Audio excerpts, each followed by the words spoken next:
बिस्मिल्लाहिर्रहमानिर्रहीम। हम कंटिन्यू कर रहे हैं अपनी lecture series on the subject of entrepreneurship. Last lecture chapter 2 से रिलेट करता था कॉर्पोरेट एंटरप्रेन्योरशिप, जिसमें हमने managerial versus entrepreneurial decision making के डिफरेंट फैक्टर्स को देखा। लास्ट लेक्चर में हमने कहा कि हार्वर्ड के प्रोफेसर हार्वर्ड स्टीवनसन, उनका एक बिलीफ है कि जो एंटरप्रेन्योरियल डिसीजन मेकिंग है वो डिफर करती है then the traditionally managed firms. So उसके लिए उन्होंने एक डिफरेंट फैक्टर्स के ऊपर बात की, जिसको हमने एज अ कॉन्सेप्चुअल डायमेंशन लिया, जिसमें strategic orientation, commitment to opportunity, commitment of resources, control of resources और मैनेजमेंट स्ट्रक्चर। ये 5 एलिमेंट्स के ऊपर हमने लास्ट लेक्चर में बात की। अभी के लिए हम जो अदर रिमेनिंग जो हमारे पास फैक्टर्स हैं, like reward philosophy, growth orientation और एंटरप्रेन्योरियल कल्चर, इसको अंडरस्टैंड करने की कोशिश करेंगे और फिर इसको एज अ समराइज फॉर्म में भी अंडरस्टैंड करेंगे थ्रू दिस टेबल। सो हल्का सा रिवाइज करते हुए चलते हैं। स्ट्रेटेजिक ओरिएंटेशन और पहला पॉइंट और commitment to opportunity was the second point. Strategic orientation में हमने बुनियादी तौर पे ये अंडरस्टैंड करने की कोशिश की थी कि वो फैक्टर्स जो कि कंपनी को हेल्प करते हैं कि वो स्ट्रेटेजिकली किस तरह से अपॉर्चुनिटी को डेवलप करने की कोशिश करती है। देन इसके बाद हमने एंटरप्रेन्योरियल ओरिएंटेशन टुवर्ड्स अपॉर्चुनिटी, ये दोनों पॉइंट एक दूसरे से रिलेट भी करते हुए आपको नजर आते हैं। सो ट्रेडिशनली फार्म्स जो सी हैं वो अपॉर्चुनिटी को अपने एग्जिस्टिंग रिसोर्सेज के ऊपर देखती हैं, लेकिन स्ट्रेटेजिक ओरिएंटेशन अपॉर्चुनिटी को असेस करता है और उसके इर्द गिर्द अपने रिसोर्सेज को बनाने की कोशिश भी कर रहा होता है। सो एंटरप्रेन्योरियल ओरिएंटेशन टुवर्ड्स अपॉर्चुनिटी को हमने डिफाइन किया था कि जो कमिटमेंट है किसी भी ऑर्गेनाइजेशन की जो एंटरप्रेन्योरियल कॉन्टेक्स्ट में काम कर रही है वो इन अपॉर्चुनिटीज़ को मोर रैपिडली ग्रैब कर सकते हैं, और देन अगर वो अपॉर्चुनिटीज़ प्रॉस्परस नहीं नज़र आती तो उनसे रिटर्न कर सकते हैं। लेकिन मोर रिसोर्सेज आर रिक्वायर्ड और उसी की बिना के ऊपर उन ट्रेडिशनली मैनेज फर्म में कमिटमेंट टू दोज स्पेसिफिक जहाँ पे हमने इन्वेस्टमेंट की है वो भी निस्बतन ज़्यादा होती है। देन कमिटमेंट ऑफ रिसोर्सेज और कंट्रोल ऑफ रिसोर्सेज को देखा था। हमने कहा कि जो कमिटमेंट ऑफ रिसोर्सेज है सॉरी उसमें हम मिनिमाइज करना चाहते हैं अपने रिसोर्स इनपुट को, ताकि हम अपने रिस्क को भी मिनिमाइज कर सकें। That is the entrepreneurial orientation towards the commitment of resources. लेकिन इन कॉम्बिनेशन अगर हम बात करते हैं ट्रेडिशनली मैनेज फर्म को, तो वो इन डेप्थ एनालिसिस को यूज़ करती हैं, अवेलेबल इंफॉर्मेशन को यूज़ करती हैं to make a decision about the resources. और जो इन्वेस्टमेंट ऑफ रिसोर्सेज है वो निस्बतन ज़्यादा भी होती है ट्रेडिशनली मैनेज फर्म में। और देन हमें एक और चीज़ नज़र आती है कि उसको रिवर्स करना भी उतना आसान नहीं होता। देन कंट्रोल ऑफ रिसोर्सेज के ऊपर हमने बात की थी कि जो एंटरप्रेन्योरियली मैनेज्ड फर्म्स हैं वो लेस कंसर्न होती हैं about the ownership of resources, और उनकी ज़्यादा कंसर्न होती है कि वो other resources like financials, intellectual capital, skills और कॉम्पिटेंसेस को किस तरह से एक्वायर कर सकती हैं। और ट्रेडिशनली मैनेज्ड फर्म में basically farms control of resources के ऊपर ज़्यादा कंसंट्रेट करती हैं, और इसका कॉन्सेप्ट भी यही नज़र आता है कि if they have more control of the resources तो देन उनके लिए मोर इफेक्टिव और एफिशिएंट डिसीजन मेकिंग हो सकती है। देन हमने मैनेजमेंट स्ट्रक्चर के ऊपर बात की थी, और मैनेजमेंट स्ट्रक्चर में हमने बात की कि जो आपको नज़र आती हैं एंटरप्रेन्योरियल ओरिएंटेशन, उसमें ऑर्गेनिक स्ट्रक्चर नज़र आता है। इस पर हमने डिफरेंट फैक्टर्स के ऊपर बात की थी, जहाँ पे लेस हायरार्किकल लेवल्स नज़र आते हैं, फास्ट कम्युनिकेशन नज़र आता है, formal informal networks of communication को यूज़ किया जा रहा होता है। जबकि ट्रेडिशनली मैनेज्ड फार्म्स जो सी हैं मोर फॉर्मल बिहेवियर्स के ऊपर आती हैं, जहाँ पे set patterns of work activities होते हैं, क्लियर कट डिपार्टमेंट्स होते हैं, हायरार्कीज डिफाइन की गई होती हैं। सो मोर फॉर्मलाइज्ड नेटवर्क आपको नजर आते हैं। लास्ट लेक्चर में मैंने इन 6 डिफरेंट फैक्टर्स जो मैनेजमेंट में स्ट्रक्चर डेवलपमेंट के लिए यूज होते हैं उसके ऊपर भी थोड़ी सी बात की, जिसको आप फर्दर रीड आउट करना चाहें तो रीड कर सकते हैं। देन अभी हम आगे मूव करते हैं और इसके 6th पॉइंट के ऊपर देखते हैं, entrepreneurial philosophy towards rewards. Firms क्यों ऑर्गेनाइज होती हैं? फर्म सिर्फ स्ट्रक्चर की बेस के ऊपर ऑर्गेनाइज होती हुई आपको नज़र नहीं आती हैं, but they are also concerned about the rewards that they want to provide to their employees. So entrepreneurially managed firm जो हैं उनका focus on pursuing opportunities for the new entry that represents new value for the firm. लेकिन it is not surprising that the entrepreneurially managed firms have an entrepreneurial philosophy towards rewards and compensates employees based on their contribution towards the discovery, generation and exploitation of opportunities. So क्या एक नजर आया कि जो entrepreneurial philosophy towards rewards है वो compensate करती है एम्प्लॉइज को कि अगर किसी एम्प्लॉय की कंट्रीब्यूशन फर्म में ज़्यादा है तो उसी फर्म में ज़्यादा कंट्रीब्यूशन की बेस के ऊपर उसको रिवॉर्ड भी ज़्यादा मिलेगा. अगर कोई इंडिविजुअल ज़्यादा कंट्रीब्यूट करता है in development of the opportunity, discovery और एक्सप्लॉयटेशन ऑफ द अपॉर्चुनिटी में, तो उसको रिवॉर्ड ज़्यादा मिलेगा. अच्छा, इसको हम स्ट्रक्चर से भी रिलेट कर सकते हैं. Given the organic structure described earlier, employees often have the freedom of experimentation with potential opportunities and are rewarded accordingly. So जो ज़्यादा simple सी अगर हम बात करें, the one who is producing more or who is creating newer products, services, newer ideas which are beneficial for the organization will be paid more. लेकिन अगर traditionally managed firms को देखें तो reward management and employees based on their responsibilities. इसको हम role and responsibilities बना देते हैं. जो इंडिविजुअल का रोल है उसकी रिस्पॉन्सिबिलिटीज हैं, उसका पे स्ट्रक्चर जो है वो उसी बेस के ऊपर बनता हुआ नजर आता है. सो अगर हम बात करें कि जो भी उस रोल एंड रिस्पॉन्सिबिलिटीज में आता है, if one is contributing more and one is contributing less but both are paid at the same manner, जहां पे responsibilities are typically determined by the amount of resources that each manager or employee controls. So promotion is a reward that provides a manager control of even more resources and therefore further scope for rewards. So आपको hierarchical level में move करना पड़ता है if you want to get more salaries, more rewards as well. So एक more traditional system आपको नजर आता है. So strategic orientation और then जो towards management and then entrepreneurial philosophy towards reward, आपको ये दोनों एक दूसरे से relate करती हुई नजर आती है. नेक्स्ट जो हमारा पॉइंट है that is the growth orientation. That is the 7th point. इसी के ऊपर बात करते हैं एंटरप्रेन्योरियल ओरिएंटेशन टुवर्ड्स ग्रोथ क्या है. अगर किसी भी फर्म की बात करते हैं तो किसी भी फर्म में एक आपको कॉन्सेप्ट नजर आता है, वो है एक्सपेंशन का, ग्रोथ का. So there is a great desire to expand the size of the firm at a rapid pace, although traditionally managed firms may also desires to grow. So एक चीज तो आपको मुश्तरक नजर आई कि entrepreneurial orientation towards growth भी आपको नजर आती है और traditionally managed firms में भी basic concept कि वो grow करना चाहते हैं, ये concept आपको apply होता हुआ नजर आता है. But traditionally management firms क्या करती हैं? They prefer growth to be slow and at a steady pace. So ये हमने क्या किया जी, ये हम ग्रोथ की तरफ जा रहे हैं एक ट्रेडिशनली मैनेज्ड फार्म्स पे.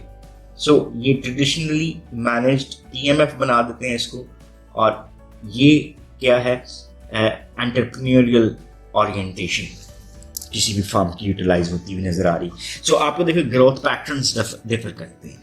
सो this is they prefer a pace of growth that is more manageable in that it does not unsettle the firm by putting at risk the resources that the firm controls and thus does not put at risk the job and power of top management. So इसी को अगर मैं आपके पिछले point से structural concept के साथ relate करूं, दैट इज मैनेजमेंट स्ट्रक्चर, तो जब आप एक ऑर्गेनिक स्ट्रक्चर पे हैं तो आपकी टुवर्ड्स ग्रोथ ओरिएंटेशन क्या है कि आप रैपिडली ग्रो करना चाहते हैं, आप अपॉर्चुनिटीज़ को अवेल करना चाहते हैं, तो फिर आप उसके लिए रिसोर्सेज को उसी तरह से मैनेज करने की तरफ जा रहे होते हैं. लेकिन जैसे हमने कहा कि किसी भी फर्म जो ट्रेडिशनली मैनेज्ड है वो अपने रिसोर्सेज की बेस के ऊपर अपॉर्चुनिटीज़ को कंसिडर कर रही होती है, तो उसमें वो एक स्लो कॉन्टिन्यूस ग्रोथ को ज़्यादा प्रेफर करते हैं जो कि ज़्यादा stable for the time period हो सकती है. और देन फिर उनके रिसोर्सेज उनकी जो ग्रोथ अपॉर्चुनिटीज़ हैं उसके साथ मैच करने भी ज़रूरी आपको नज़र आते हैं. नेक्स्ट फैक्टर जो हमारा है दैट इज़ द कल्चर और एंटरप्रेन्योरियल ओरिएंटेशन टुवर्ड्स कल्चर. सबसे पहले अंडरस्टैंड कर लेते हैं कल्चर के कॉन्सेप्ट को. The environment of a particular organization is termed as a culture. अब इसको हम करें अगर थोड़ा सा ज़रा डिटेल में बात, तो जो नॉर्म्स हैं, वैल्यूज़ हैं, the rituals that organization believes in,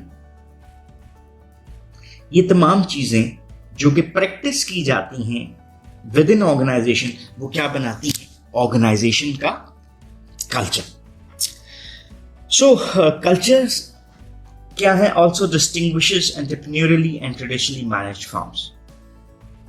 A firm with an entrepreneurially or orientation towards culture encourage employees to generate ideas, experiment, and engage in other tasks that might produce creative output.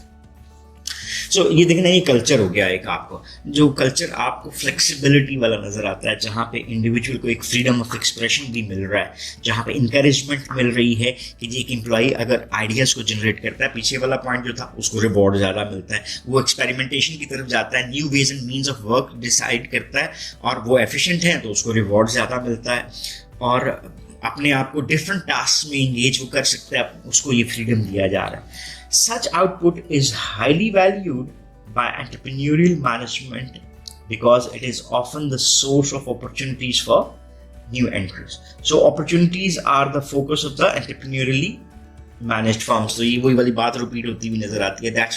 That's the type of culture जो कि किसी भी entrepreneurial orientation की support में नजर आता है. अगर हम इसको लेकर चलें ट्रेडिशनली मैनेज्ड फर्म्स की तरफ, तो they begin with an assessment of the resources that it controls. कितने पैसे हैं, मैं सादा सी बात रखता हूँ कि कितने रिसोर्सेज हैं, and this is reflected in its organisational culture. So जितना हमारे पास रिसोर्सेज हैं उसी की बेस के ऊपर हमारा कल्चर फॉर्मेशन भी नजर आती है. सो while a traditionally managed firm is still interested in ideas, it is mostly interested in ideas that revolve around currently controlled resources. So वो आइडियाज भी लिमिटेड हो गए ना, कि जो हमारे रिसोर्सेज हैं उसके मुताबिक हों, with only ideas considered that relate to currently controlled resources. The scope of opportunity discovered and generated by a traditionally managed firm is limited. So हम beyond that जो resources हैं उसके वो फिर अपने thought process को भी उस तरह से लेकर नहीं जा सकते. So हमारी एक limited approach टूवर्ड्स कल्चर बन जाती है. फिर अगर इसी को हम मैनेजमेंट स्ट्रक्चर से रिलेट करें तो हमारा कल्चर आपको वो फ्लेक्सिबिलिटी भी दे नहीं रहा होता कि आप जो ट्रेडिशनली रोल्स रिस्पॉन्सिबिलिटीज़ जो आपको असाइन किए गए हैं उससे हट के कुछ चीज़ें कर सकें, विच इज़ नॉट इनकरेज्ड. सो ये that is all about the entrepreneurial culture. और ये हमारे पास क्या बनते हैं, 8 एलिमेंट्स पूरे होते हुए हमें नज़र आते हैं. तो अब इसको कंक्लूड करते हैं बाय द चार्ट या टेबल जो हमने सबसे पहले स्टार्ट किया था. सो टेबल को देख लेते हैं जी. Distinguishing entrepreneurially from traditionally managed firms. Conceptual dimensions हमारे पास सेंटर में आई, इनको हमने अंडरस्टैंड करना था. हमने 8 conceptual dimension, strategic orientation, commitment to opportunity, commitment to resources, control of resources, management structure, reward philosophy, growth orientation और entrepreneurial culture को understand किया. अब इसका contrasting view जो हमने साथ साथ इन different conceptual dimensions में लिया, इसको sum up कर लेते हैं. Regarding strategic orientation, किसी भी organization का entrepreneurial focus क्या होता है और administrative focus क्या होता है. Entrepreneurial focus is that it is driven by perception of opportunity. So driving force क्या हुई, opportunity. Administrative focus में driven by controlled resources, कि हमारे पास जो existing resources हैं जिनके ऊपर हमारा control है, जिसकी बेस पे हम समझते हैं कि हम efficient decision making कर सकते हैं. तो opportunity की तरफ हमारी जो एक insight बनती है वो resources की बिना पर बन रही है. हमारी स्ट्रेटजी उसी तरह से डिवाइस होगी. Then second point, commitment to opportunity में हमारा एंटरप्रेन्योरियल फोकस क्या है, रेवोल्यूशनरी विद शॉर्ट ड्यूरेशन. हम एक्सपेरिमेंटेशन की तरफ जाना चाहते हैं. सो हम नई से नई अपॉर्चुनिटी को पिक करने को तैयार हैं जिसमें हम रिस्क को मिनिमाइज करते हैं, और अगर हमें रिस्क इन्वॉल्व होता है और हमें वो प्रॉस्परस नज़र नहीं आता तो हम उससे बैक ऑफ करके डाइवर्ट कर जाते हैं दूसरी अपॉर्चुनिटी की तरफ। लेकिन एडमिनिस्ट्रेटिव फोकस एवोल्यूशनरी है विद लॉन्ग ड्यूरेशन। तो कमिटमेंट टू अपॉर्चुनिटी आपका क्या नज़र आया कि इसमें रिस्क ज़्यादा है, जो रिसोर्सेज हैं उनकी इनपुट भी ज़्यादा है, और आपकी कमिटमेंट विद दैट अपॉर्चुनिटी भी लॉन्ग ड्यूरेशन में चलती हुई आपको नज़र आती है। देन थर्ड एलिमेंट है आपका commitment of resources. So many stages आपको एंटरप्रेन्योरियल फोकस में नज़र आती हैं विद मिनिमल एक्सपोजर। लेकिन अगर हम एडमिनिस्ट्रेटिव फोकस की बात करें तो a single stage with complete commitment out of decision. जो हमारी कमिटमेंट ऑफ रिसोर्सेज थी वो मिनिमल, ठीक है, क्योंकि हमने कहा था कि हम अपने रिस्क को मिनिमाइज करते हैं, हम रिसोर्स यूटिलाइजेशन को मिनिमम रख सकते हैं ताकि हमारा रिस्क भी कम हो। लेकिन जब हम एडमिनिस्ट्रेटिव फोकस पे आते हैं तो वहाँ पे हमारी इनपुट निस्बतन ज़्यादा हो जाती है, जिसकी वजह से रिस्क भी इंक्रीज करता है, और हमारी ये एबिलिटी कि हम उस डिसीजन से बैक ऑफ कर सकें वो भी एडमिनिस्ट्रेटिव फोकस में कम होती है। Then control of resources, episodic use और रेंट ऑफ रिक्वायर्ड रिसोर्सेज। हम इसमें बिलीव ये करते हैं कि if we can hire those resources, we can acquire those resources from others, there is no point of spending so much on control of those resources. लेकिन जो हमारे पास administrative focus नज़र आता है उसमें ओनरशिप और एम्प्लॉयमेंट ऑफ रिक्वायर्ड रिसोर्सेज, कि हम उन रिसोर्सेज को ओन करना चाह रहे होते हैं ताकि कंट्रोल कर सकें, और वो कंट्रोल हमें मोर इफेक्टिव एंड एफिशिएंट बनाने की कोशिश करते हैं। So that is the belief of the administrative focus. Management structure में flat with multiple informal networks, जैसे हमने उस वक्त भी बताया कि हमारे पास ये स्ट्रक्चर है और ये स्ट्रक्चर है, so this is the tall structure और this is the flat structure. तो more flat structure decision making में स्ट्रांग होता है, कम्युनिकेशन में निस्बतन स्ट्रांग होता है, मोर फ्लेक्सिबल भी हो सकता है। सो मैनेजमेंट स्ट्रक्चर में organic nature of structure is preferred in the entrepreneurial focus, but in context of administrative focus, more concentration is on traditional hierarchy. So traditional hierarchy में हम तमाम चीज़ों को इस अंदाज में ले रहे हैं, more traditional ले रहे हैं, जहाँ पे assigned work, activities, tasks, flexibility उस तरह से मौजूद नहीं होती। Then हमारे पास sixth element आता है, that is the reward philosophy, that is based on value creation.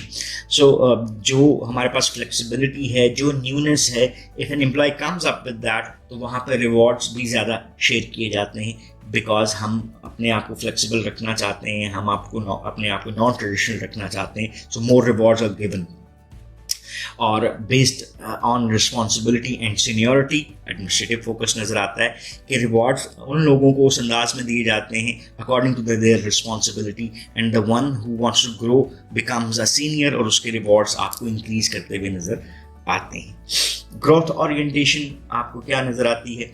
That is rapid growth is top priority, risk accepted to achieve the growth. So growth orientation आपको दोनों तरफ नज़र आती है, चाहे एडमिनिस्ट्रेटिव फोकस है या एंटरप्रेन्योरियल फोकस है, लेकिन rapid growth is the focus of the entrepreneurial context. लेकिन वही ग्रोथ को जब आप सेफ रखना चाहते हो, स्लो एंड स्टडी ग्रोथ रखना चाहते हो, तो ये आपका एक जनरल एडमिनिस्ट्रेटिव फोकस नज़र आता है। और इन द एंड हम बात करते हैं एंटरप्रेन्योरियल कल्चर के ऊपर। Culture क्या है? The norms and values and the rituals that are strongly held within the organizational members creates the organizational culture. तो जो कल्चर क्रिएट किया जाता है एंटरप्रेन्योरियल फोकस में, that is more on promoting broad search for opportunities. So हमारी तमाम चीज़ें flexibility के अराउंड बनती हैं, जहाँ पे अपॉर्चुनिटीज़ को ग्रैब करना, मैक्सिमाइज करना, उससे बेनिफिट लेना हमारे कल्चर का पार्ट बनता है, जहाँ पे नॉन ट्रेडिशनल वर्क एक्टिविटीज़ में इंडिविजुअल्स नए न्यूनेस में इन्वॉल्व हो सकता है। लेकिन जो ट्रेडिशनली एडमिनिस्ट्रेटिव फोकस नज़र आता है उसमें opportunity search is restricted by control of resources और जो फेलियर्स नज़र आते हैं उसके ऊपर आपको नेगेटिविटी भी बर्दाश्त करनी पड़ती है. सो जो कल्चर है वो मोर आपको इस अंदाज में नज़र आता है कि वो न्यूनेस को और चीज़ों को उस तरह से प्रेफर करता हुआ दिखाई नहीं देता. So that's all about this lecture. इस लेक्चर में हमने डिफरेंट फैक्टर्स को देखा कि एंटरप्रेन्योरियल डिसीजन मेकिंग और ट्रेडिशनली मैनेज्ड फर्म की डिसीजन मेकिंग में क्या डिफरेंसेस होते हैं. If you still have any question और क्वेरीज तो you can ask in the comment section and we definitely love to answer those. So once again thanking you. Have a nice time. अल्लाह हाफिज़.